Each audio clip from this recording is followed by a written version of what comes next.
병력은 개인의 역사에 대해서 아무것도 말하지 않는다. 환자는 주체성을 가지고 살아가는 인간이다. 환자의 삶을 먼저 생각한 휴머니즘 의사 올리버 섹스. 뇌과학자의 눈으로 바라본 영혼의 경이로움. 뇌질환 환자들의 24가지 이야기를 담고 있는 따뜻한 문학 같은 임상 보고서. 환자와의 따스한 교감으로 감동을 주다. 아마존이 선정한 인생책. 서울대 의대 지원자들의 탑3 도서. 안녕하세요. 유니스 북카페의 유니스입니다. 오늘은 따뜻한 시선을 가진 의학계의 시인 올리버 섹스의 아내를 모자로 착각한 남자라는 책을 가져왔습니다. 일상생활에 불편을 겪는 경증 환자부터 완전히 격리될 정도의 중증 정신질환 환자들까지 그가 따뜻한 시선으로 써낸 임상 기록은 인간 뇌에 관한 현대의학의 이해를 바꾸었다는 평가와 더불어 의학적, 문학적으로 가치를 인정받고 있습니다. 책 속으로 한번 들어가 볼까요? 구독, 좋아요, 알림 설정은 사랑입니다. 올리버 섹스는 1933년 영국 런던에서 태어났다. 그는 신경과 전문의로 활동하면서 여러 환자들의 사연을 책으로 펴냈다. 인간의 뇌와 정신 활동에 대한 흥미로운 이야기들을 쉽고 재미있게 그리고 감동적으로 들려줘 수많은 독자들에게 큰 사랑을 받았다. 뉴욕타임스는 이처럼 문학적인 글쓰기로 대중과 소통하는 올리버 섹스를 의학계의 개관 시인이라 부르기도 했다. 신경장애 환자들을 향한 편견에 반기를 든 한 신경외과 의사. 뇌가 손상되면 인간다운 삶을 살 수 없다. 그가 전하는 환자들의 진실한 이야기. 이 책은 총 4부로 나뉘어져 있으며 24편의 이야기로 구성되어 있다.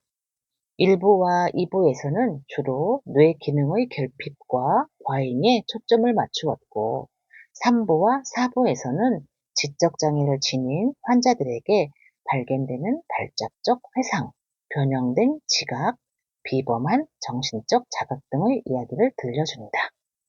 원인을 알 수 없는 증상들과 치료 여부조차 미지수인 신경질환 환자들의 임상 기록을 이야기를 들려주듯 독특하게 기록한 이 책의 방식은 의학계뿐 아니라 사회 전반에 큰 충격을 던졌다. 극도의 혼란 속에서도 성장과 적응을 모색하며 자신의 감추어진 능력을 일깨워 나가는 환자들.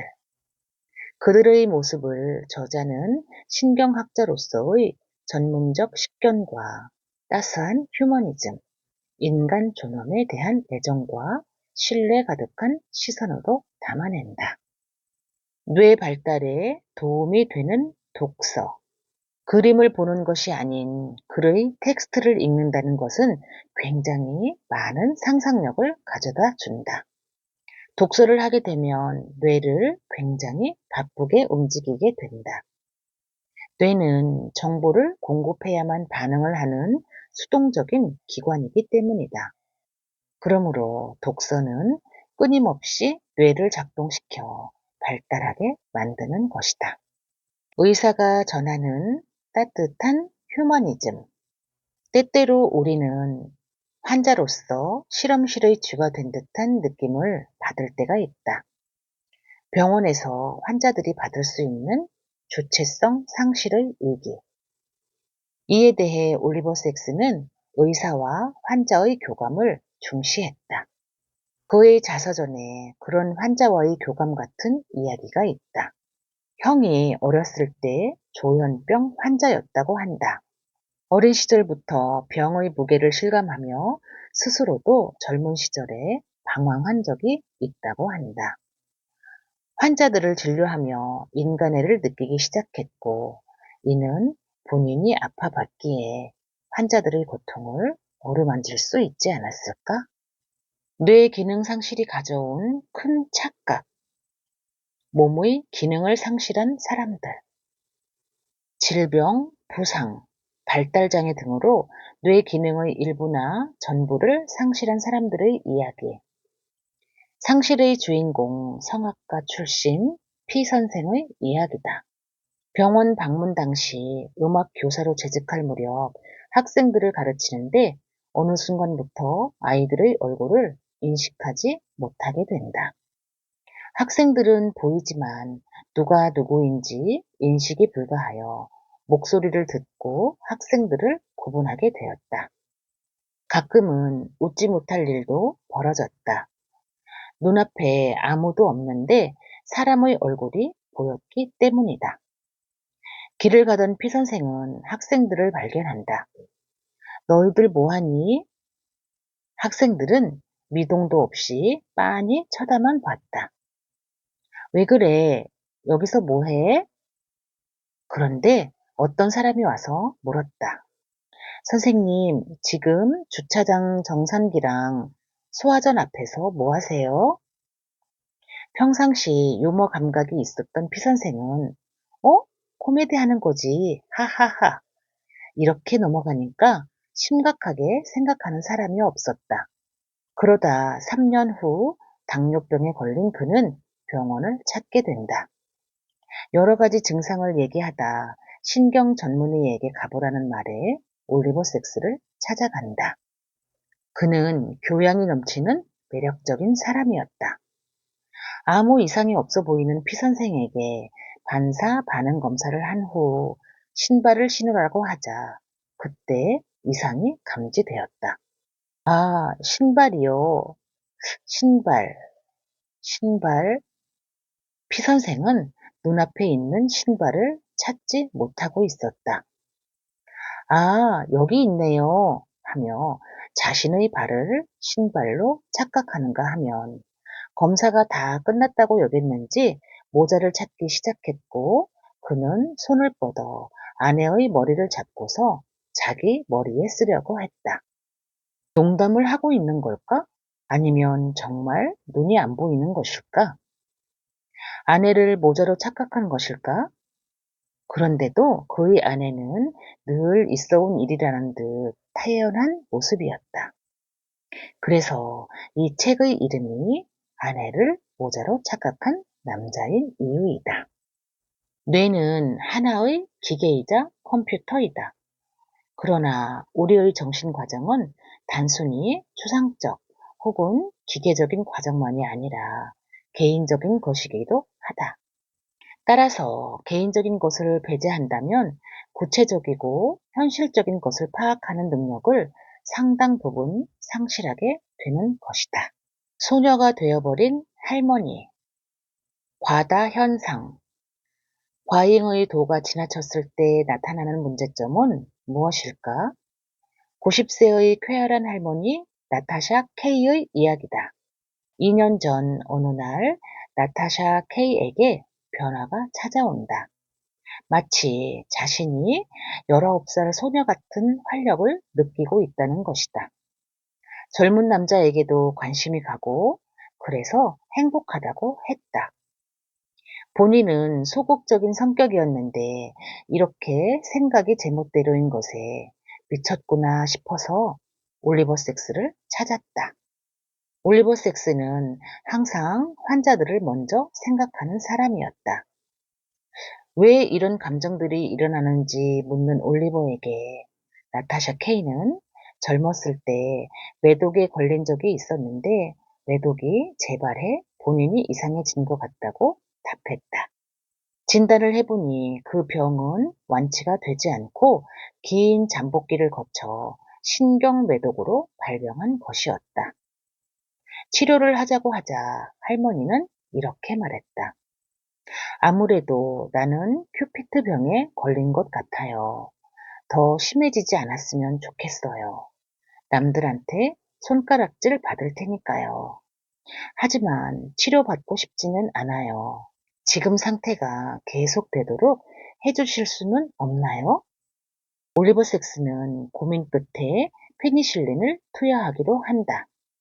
이유는 항생제를 투여하면 매독균은 죽지만 뇌의 변화 상태는 되돌리지 않기 때문이었다. 이렇게 해서 KV는 두 가지 희망을 모두 이루었다. 자존심도 잃지 않고 대뇌 피질이 더는 손상될 염려도 없이 말이다. 조증 환자의 기묘한 세상. 푸에르코르코의 농장에서 일하는 미겔은 엄청난 조증 판정을 받고 올리버 섹스를 찾아온다. 올리버 섹스는 미겔한테 한 그림을 보여주며 그려보라고 했다. 그는 단숨에 뚜껑이 열린 상자 모양을 입체 도형으로 그렸다. 그 속에 사과가 담겨 있고 그것을 그려 넣으려고 했다. 다시 한번 같은 그림을 보여주며 그려보라고 했다. 이번에도 역시 미겔은 사내 아이가 연을 날리고 있는 그림을 그렸다. 며칠 후 세 번째의 만남에서 그는 처음 두 번의 만남에서 밝은 모습을 보였던 것과는 다르게 아주 우울한 모습으로 나타났다. 무슨 변화가 있었나요? 제가 조증이 온 것은 신경매독이라고 하더라고요. 그래서 안정제를 투여받으며 치료받고 있어요. 올리버 섹스는 다시 한번 처음의 그림을 보여주며 그려보라고 했다. 미겔은 그 그림을 똑같이 그렸다. 창의력이 사라진 것이다. 아무것도 보이지 않아요. 전에는 정말 생생하게 보였는데 치료를 받고 나니 모든 게 죽은 듯이 보여요. 올리버 섹스는 이런 사례들을 보면서 신경계 질환에 대해 다른 시각을 느꼈다. 우리는 기묘한 세상과 접하게 된다. 그것은 우리의 통상적인 상식이 뒤집히는 세계이다. 병리 상태가 곧 행복한 상태이며 정상 상태가 곧 병리 상태일 수도 있는 세계이자 흥분 상태가 속박인 동시에 해방일 수도 있는 세계. 이것이야말로 큐피트와 디오니소스의 세계이다. 살인자의 기억법, 과거로부터의 기억. 도널드라는 사람은 약에 취해 여자친구를 살해한다. 하지만 도널드는 자기가 살인한 기억이 없다고 말했다. 빠져나가려고 둘러대는 줄 알고 체면수를 사용했지만 살인한 기억은 찾지 못했다. 심지어 전문가들은 도널드는 살인할 의도가 전혀 보이지 않는다고 했다. 그래서 그는 감옥에 가지 않고 정신병원에 4년간 수감하게 된다. 성실하게 수감 생활을 하던 중 5년이 지난 어느 날 그는 외출 허가를 받는다. 도널드는 자전거를 타고 가다 차 한 대가 모퉁이에서 느닷없이 튀어나오는 바람에 그는 중심을 잃고 떨어져 머리를 심하게 부딪히고 말았다. 약 2주 정도를 그는 혼수 상태를 헤맸다. 가까스로 태어난 그는 그 순간 자신의 여자친구를 살해한 기억이 떠올랐다. 그때부터 재앙은 시작되었다. 누구라도 살면서 잊고 싶었던 기억이 있을 것이다.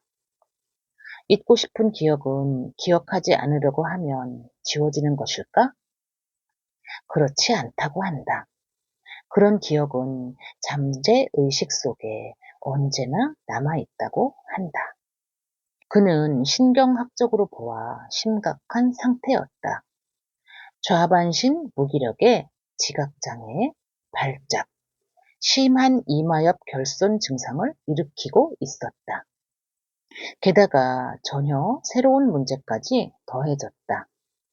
살인, 시체, 잃어버렸던 기억이 선명하고도 마치 환영을 보듯 하나하나 되살아난 것이다. 이것은 악몽일까 광기일까? 기억력이 정말로 놀랍게 높아졌다. 도널드는 정말로 미쳐버리기 직전이었다.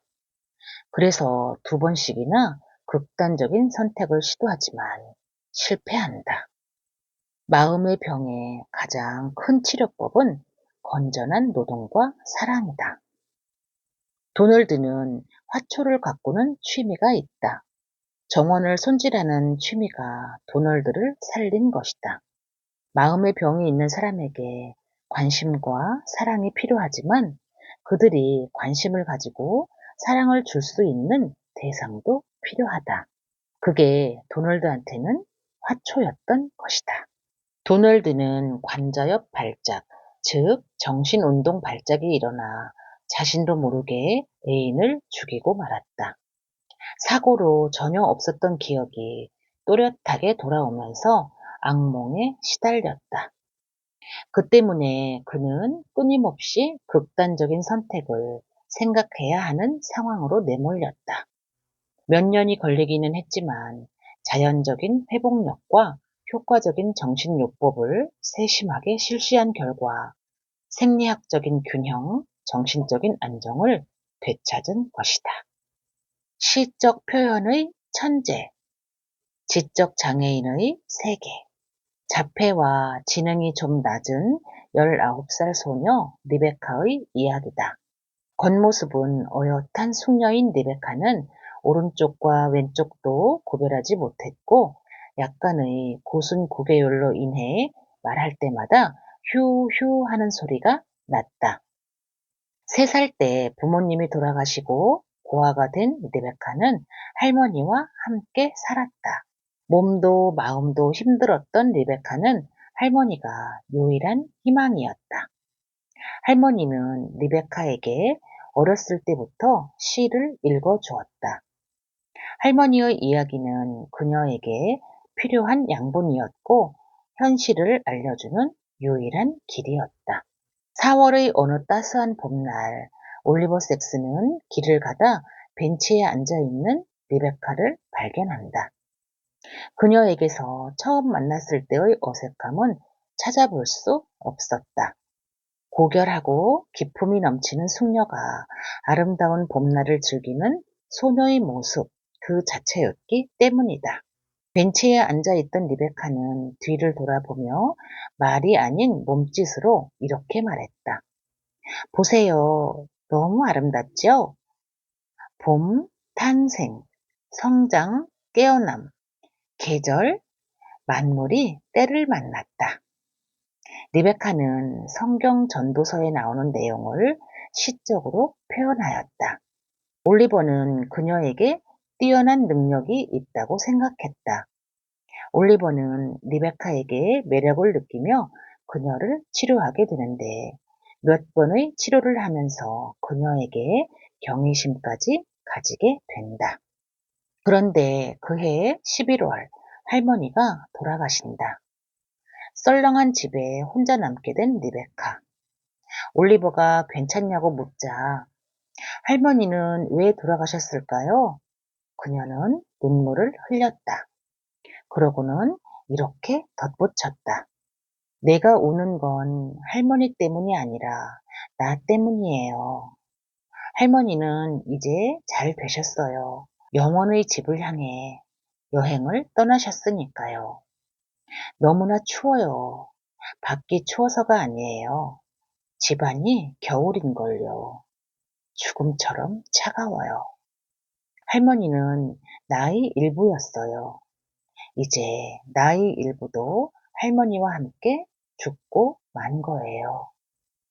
지금은 겨울이라 내가 죽은 것 같은 기분이 들지만 분명히 봄이 다시 올 거예요. 리베카는 자신의 슬픔을 시로 표현하고 있었다. 편견을 버리면 사람이 보인다.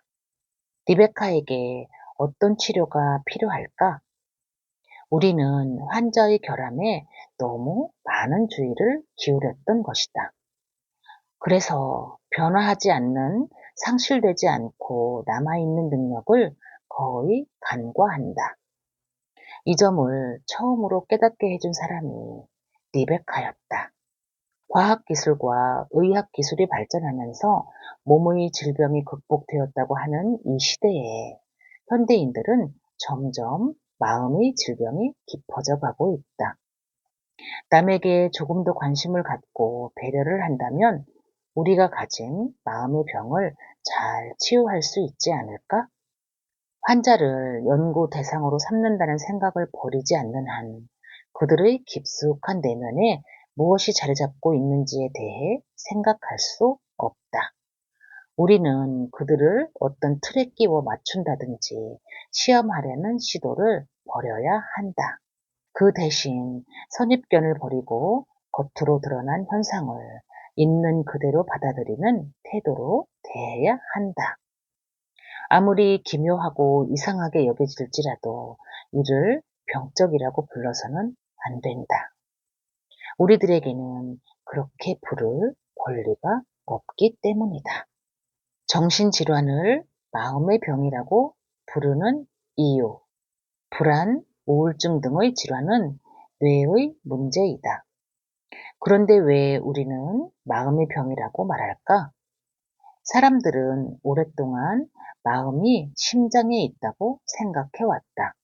그래서 중세 시대까지만 해도 정신질환 환자들을 상대로 개복 수술을 했다고 한다. 마음이 심장에 있다고 생각했기 때문이다. 그런데 실제로 실연을 하거나 진짜 슬픈 일이 있을 때 가슴이 아프다. 심장의 움직임, 박동만 느낄 수 있기 때문이다. 반면 뇌의 움직임은 느낄 수 없다. 그러니까 심장의 박동수는 우리 인간이 의존할 수 있는 가장 즉각적인 변화이다. 뇌에는 통증을 느끼는 신경이 없다고 한다. 그래서 뇌수술은 뇌에 직접적인 마취를 하지 않는다고 한다. 두통은 대부분 혈관 질환의 통증인 것이다. 그래서 이런 마음의 병이라고 하는 것들은 사실 뇌의 특정한 하드웨어적 문제라고 볼 수 있다. 그러므로 마음의 병은 의지력 부족이 아니라는 것을 알게 된다. 그 사람의 정신력이나 의지력이 부족한 것이 아니라 감기나 사고 같은 것이라고 한다. 시각, 청각, 삶에 더 영향을 미치는 감각은 오감 중 삶에 가장 영향을 끼치는 감각은 무엇일까? 대부분은 시각이라고 생각할 것이다. 하지만 실제로는 청각을 잃으면 삶의 질이 더 떨어진다고 한다. 시각과 청각을 모두 잃은 헬렌 켈러. 볼 수 없는 것은 나를 사물과 분리시켰다. 그런데 들을 수 없는 것은 나를 사람들로부터 분리시켰다. 감정의 감각, 후각을 잃는다는 것. 그렇다면 후각은 어떤가? 머리 부상으로 인해 후각을 완전히 상실한 남자가 있었다. 후각? 그런 건 생각해 본 적도 없어요. 보통 때 누가 그런 게 있다는 걸 의식이나 하겠어요? 하지만 막상 후각을 잃고 보니 보이지 않는 거랑 똑같았어요. 인생의 맛을 꽤 많이 잃어버렸죠. 사람들은 모를 거예요. 냄새에 얼마나 많은 맛이 있는지를. 사람들 냄새를 맡고, 책 냄새를 맡고, 도시 냄새를 맡고, 봄 냄새를 맡지요. 그렇듯 풍요로운 세상이 어느 날 아주 빈곤한 세상으로 돌변해 버린 거예요. 후각이 사람의 삶에 미치는 영향력은 무엇일까? 후각은 공기 중의 냄새 물질인 화학 물질을 감지하는 감각이다. 후각의 역할은 우선 생존에 가장 중요하다. 단세포 동물인 아메바는 후각을 이용해 달달한 냄새와 쓴 냄새를 구별한다. 태어난 지 반나절밖에 안 되어 눈도 못 뜨는 생쥐도 천적인 뱀 허물을 놔두면 그 냄새를 맡고 반대편으로 도망간다고 한다. 이처럼 후각은 천적을 막는데 큰 도움을 주기도 한다. 후각의 특징으로는 감정을 처리하는 편도체라고 있는데 그 편도체에 직접 신호를 보내는 유일한 감각 기관이다. 후각은 그래서 감정에 굉장히 관련되어 있는 감각인 것이다. 자기 몸을 통제하고 움직이는 것만큼 기본적이고 중요한 것이 우리에게 또 있을까? 육감이란 근육, 힘줄, 관절 등 우리 몸의 움직이는 부분에 의해 전달되는 연속적이면서도 의식되지 않는 감각의 흐름을 말한다. 기억을 잃는다는 것. 인상 깊었던 두 가지 사례를 소개한다. 코르사코프 증후군의 일종인 알코올성 기억상실증에 걸린 지미.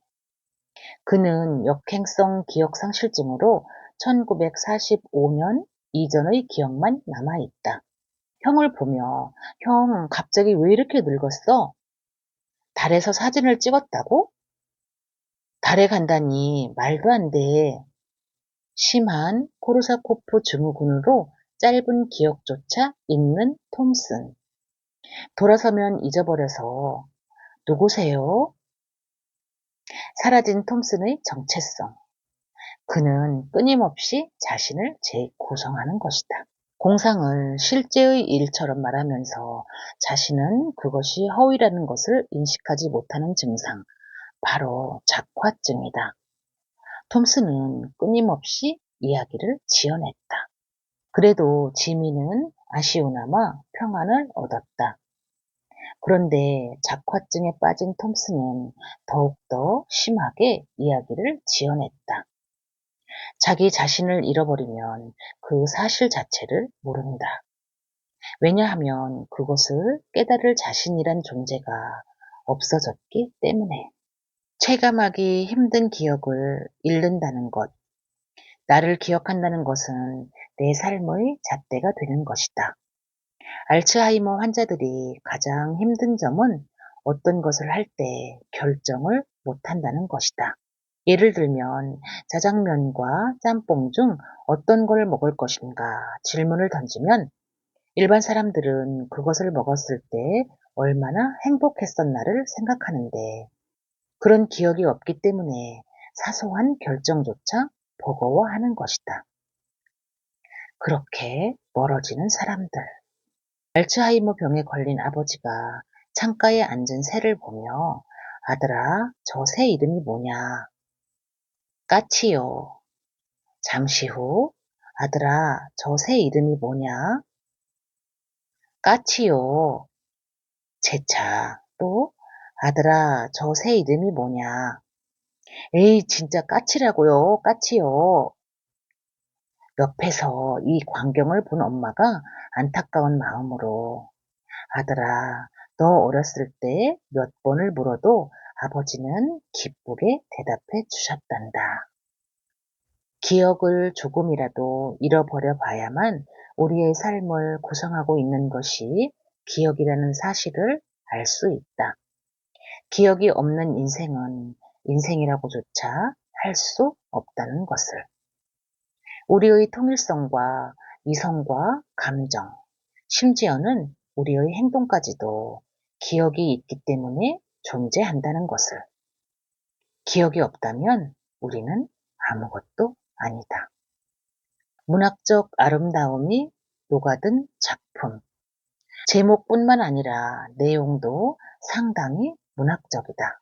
프루스트, 보르헤스, 도스토옙스키 등 문학가들의 이야기가 같이 나온다. 문학적, 과학적 다방면에서 마음을 움직이는 표현들이 가득하다. 문장 몇 줄로 사람의 마음을 흔드는 올리버 섹스. 어렵게 생각되는 뇌과학. 끊임없이 새로 발견되는 뇌의 비밀. 이 책이 계속해서 사랑받는 이유다. 이 책은 미래를 살아갈 우리에게 필요한 책이란 생각을 했다. 우리도 언젠가는 병들고 몸이 아파지고 모두가 건강을 장담할 수 없으며 정신적으로 고통을 받는 순간이 있을 텐데 그런 사람들에게 나는 어떻게 해야 되고 우리 사회는 어떻게 해야 될까? 나와 사회의 대응 방안을 고민할 필요가 있다고 생각했다. 무엇보다 이 책은 따뜻하다.